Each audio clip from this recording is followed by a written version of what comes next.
जब जब बीमार होगे तुम्हें दवाई मिलेगी, जाओ मेरा आशीर्वाद है।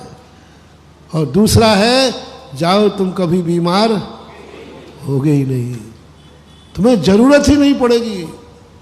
बस ये परिणाम जब तुम्हारे अंदर बना रहे, भगवान के सामने, नमोकार मंत्र के सामने, गुरु के सामने, नहीं भगवान मुझे तो वो दशा दो कि मुझे तेरी भी जरूरत न पड़े, मुझे किसी की जरूरत ही नहीं पड़े। अच्छा, ये वरदान लेकर के तू मंदिर आना छोड़ देगा? क्योंकि वरदान मिल गया तुम्हें, तुझे किसी की जरूरत नहीं पड़ेगी। यदि ये वरदान मिल जाए तो फिर आप मंदिर आओगे? महाराज जी पागल हो, फिर काय के लिए आना? आप बताओ क्यों आना भी फालतू? फिर गुरु महाराज के पास आओगे, अब महाराज जी आप समझो बात क्या।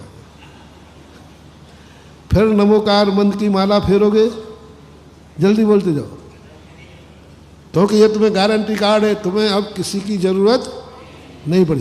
फिर माला फेरेगी, फिर पूजा होगी, फिर गुरु के पास आओगे, फिर प्रवचन सुनोगे, फिर स्वाध्याय करोगे, फिर व्रत नियम पालन करोगे, कितने परसेंट छोड़ देंगे?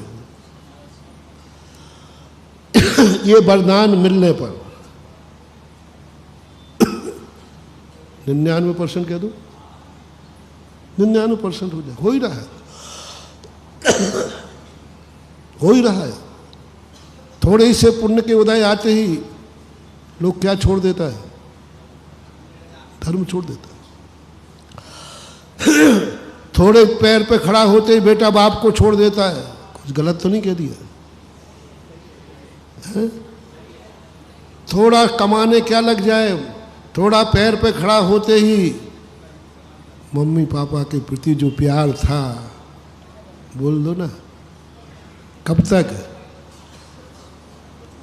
जब तक तू कमा नहीं रहा था तब तक पापा पापा ही थे, और अब कमाने लगा तो पापा बुला भी, पहले बिना बुलाए जाता था पट्टा, और अब पापा बुला भी रहे हैं तो बस यही मिला। यही सबसे बड़ी चीज है। जैसे मिलने के बाद व्यक्ति माँ बाप को छोड़ देता, पैर पे खड़ा हो गया, अब इनकी जरूरत क्या है, मैं खुद कमाने लगा हूं, अहंकार आ जाएगा, बस विनाश तुम्हारा निश्चित है। जब तुम नहीं कमा रहे थे तब मम्मी पापा को पूछ रहे थे, ये कोई बड़ी चीज नहीं है, ये तुम्हारे मनुष्यों का लक्षण नहीं है, ये गुण तो पशुओं में भी होता है। जब तक वो माँ दूध पिलाती है, वे पशु के बच्चे भी उसके पीछे पीछे।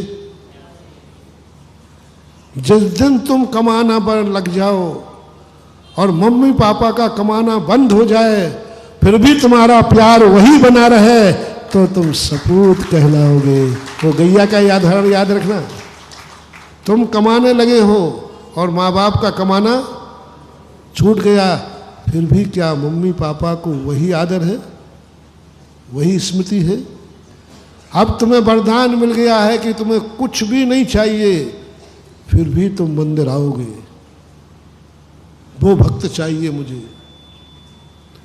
ऐसे भक्त के दर्शन करने देवता आते हैं।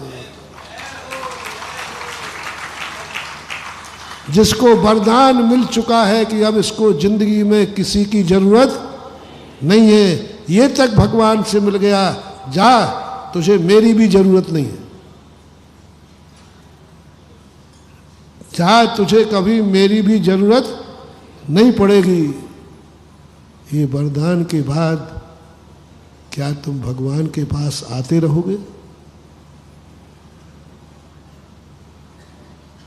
सुधारवादी को प्रश्न उठेगा, शाम को जिज्ञासा को उठा देना, जिज्ञासा में, महाराज क्यों?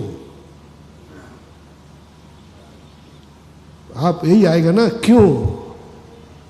इसलिए कि भगवान ने तो मुझे वरदान दे दिया, जा तुझे किसी की जरूरत नहीं पड़ेगी, लेकिन मैं भगवान के पास जा रहा हूं, काश भगवान को मेरी जरूरत हो तो। क्यों जा रहे हो मंदिर? काश भगवान को मेरी जरूरत हो तो। माँ बाप को अब मुझे माँ बाप की जरूरत नहीं है, मैं पैर पे खड़ा हो गया हूं, फिर क्यों जा रहा है? काश, बोलो ना, अब माँ बाप के लिए, अब मेरे लिए तो उनकी जरूरत नहीं है, काश मेरी उनके लिए जरूरत हो। गुरु ने कह दिया कि जा, तुझे किसी की जरूरत नहीं पड़ेगी, फिर क्यों गुरु के पास जा रहा है? शायद मुझे तो गुरु की जरूरत नहीं है, अब इसलिए जाता हूं कि शायद गुरु को मेरी, अब मेरे काम के तो नहीं है ये, लेकिन मैं इसलिए जा रहा हूं शायद मैं उनके काम आ जाऊं। नमोकार मंत्र की अब मुझे जरूरत नहीं है, लेकिन मैं इसलिए फिर रहा हूं शायद नमोकार मंत्र के काम में आ जाऊं, धर्म के काम में आ जाऊं। ये परिणाम तुम्हारा बना रहे कब? जब तुम सब कुछ पा जाओ। तो ऐसी दशा को आज बहुत ऊंची किताब की बात हुई है। काश तुम्हारे जीवन में ये परिणाम आ जाए। अपने शांति को सस्ता मत मानो कि थोड़े से निमित्त न मिलने पर तुम अशांत हो जाओ। तुम ज्ञानी हो, तुम मुमुक्षु हो, तुम जैन हो, तुम सम्यक दृष्टि हो, तुम तत्वज्ञानी हो, तुम गुरु भक्त हो, तुम गुरु का प्रवचन सुन रहे हो, गुरु का चतुर्मास करा रहे हो। तुम्हें सारे निमित्त इतने मिले हैं, छोटे छोटे से निमित्त के अभाव में अपना शांति स्वरूप को खोना नहीं है, अपने शांति स्वरूप। और दूसरे, हमें उपादान शक्तियां जागृत करना है, हमें वो उपादान शक्तियां जागृत करना है। और वो उपादान शक्ति यही जागृत होती जब हम निमित्त न मिलने पर कोई बात नहीं, मंजन करने गए, वो पेस्ट नहीं मिला, वहां से शुरू की थी ना हमने, वहां तुम्हें क्या कहना है? हो गया। वो लोग भी बेचारे कोई काम में लगे रहते, भूल गए होंगे, माना है। और जैसे ही आकर उसने किसी ने पूछा, देखो मेरी गलती के कारण आज आप मंजन नहीं कर पाए, उस समय तुम्हारे मुख से क्या निकलना? कोई बात नहीं, एक दिन नहीं किया तो क्या फर्क पड़ता है, नहीं किया कोई बात नहीं। ये यदि शब्द तुम्हारा निकल गया, उसी समय तुम्हें ऐसा कर्म का बंध होगा कि तुम जिंदगी भर मंजन नहीं करोगे तो तुम्हारे मुंह में पारिया नहीं होगा।